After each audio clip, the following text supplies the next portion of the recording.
مرنے سے پہلے اے مسلمان کر لے اس پہ غور، کتابوں کا خدا اور ہے، بابوں کا خدا اور۔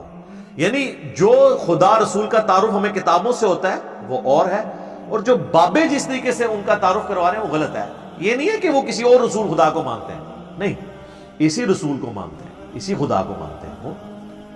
اور یہ بعض لوگ کہتے ہیں، یہ کہتا ہے جی ہمارے بزرگوں کا ہمارا خدا اور ہے، تو یہ ان کو بھی پتا ہے میں کس سینس میں بات کر رہا ہوں۔ اور اگر پھر بھی سمجھنا نہ آئے سر، آپ کے اپنے اعلیٰ حضرت نے بھی یہی لینگویج یوز کی ہوئی ہے۔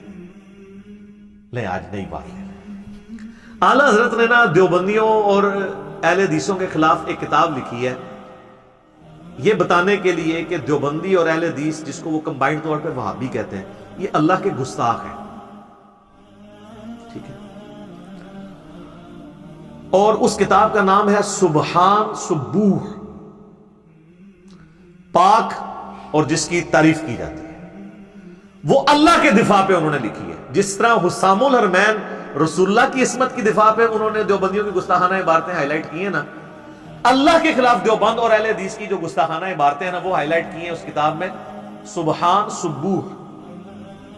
اس میں درجنوں جگہ لکھتے ہیں وہ وہابیوں کا خدا، وہابیوں کا خدا، وہ ہر الٹی بات نا وہ اس خدا کی طرف منسوب کر کے کہتے ہیں وہابیوں کا خدا تو یہ کرتا ہے، وہابیوں کا خدا تو کشتی لڑتا ہے، وہابیوں کا خدا تو یہ کرتا ہے، وہ ساری گندی گندی باتیں، حالانکہ ان کو نہیں پتا تھا کہ وہابیوں کا خدا کون ہے، اللہ۔ تو وہ جب آپ ان سے پوچھیں وہ کہیں گے ان کا یہ کہنے کا مطلب نہیں ہے، وہ یہ کہنے کا مطلب یہ ہے کہ وہابی ہمارے اس خدا کے ساتھ جو ان کا بھی خدا ہے، اللہ ہے، اس کے ساتھ وہ کوالٹیز منسوب کر رہے ہیں جو اس اللہ کی نہیں ہے۔ ان کا کہنے کا مطلب یہ نہیں کہ وہابیوں کا خدا علیحدہ ہے۔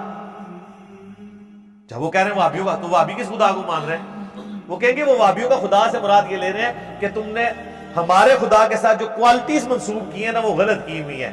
وہ کہتے ہیں یہ کہ وہابیوں کا خدا جھوٹ بھی بولتا ہے، اور رشید احمد گنگوئی نے لکھا تھا نا کہ اللہ تعالیٰ جھوٹ بولے گا تو نہیں لیکن بول سکتا ہے، کیونکہ ان اللہ علی کل شیء قدیر، یہ تو انہوں کا علمی لیول ہے۔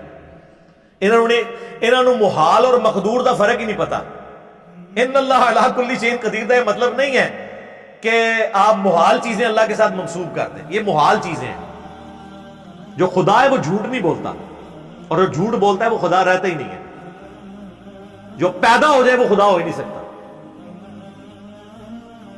اگر آپ کہیں جی خدا چاہے تو ایک خدا اور بنا لے، ہم کہتے ہیں نہیں، یہ قدرت کا نقص نہیں ہے بلکہ یہ محال ہے، کیونکہ خدا کی ڈیفینیشن یہی ہے کہ وہ پیدا نہیں ہوا ہوا۔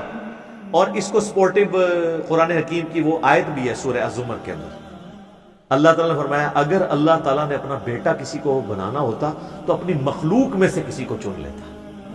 اللہ نے اس کو کلیئر کیا ہے کہ میں اگر کسی کو بیٹا بھی بناتا نا تو وہ مخلوق ہی ہوتی، وہ میرا بیٹا ہونے کی وجہ سے یہ نہیں ہو سکتا کہ انسان کا بیٹا انسان ہے تو جن کا بیٹا جن ہے تو اللہ کا بیٹا بھی الہ ہو جانا تھا، نہیں، ہونی وہ مخلوق ہی تھی، کیونکہ یہ امپاسبل ہے، یہ محال ہے کہ ایک گاڈ اور بن جائے۔ گاڈ ایک ہی ہوگا جو ہمیشہ سے ہوگا۔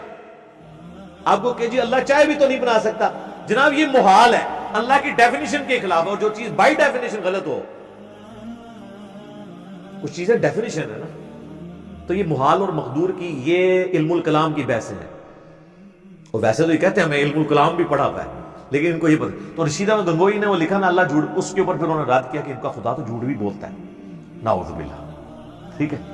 تو وہابیوں کا خدا، وہابیوں کا خدا، ادھر نہیں ان کو خیال آتا کہ نہیں وہابیوں کا خدا ہو رہا ہے، وہ کہتے ہیں نہیں خدا ہی ہے۔ تو سب میرے بھی اس شعر کا یہ مطلب ہے کہ مرنے سے پہلے اے مسلمان کر لے اس پہ غور، کتابوں کا خدا اور ہے، بابوں کا خدا اور۔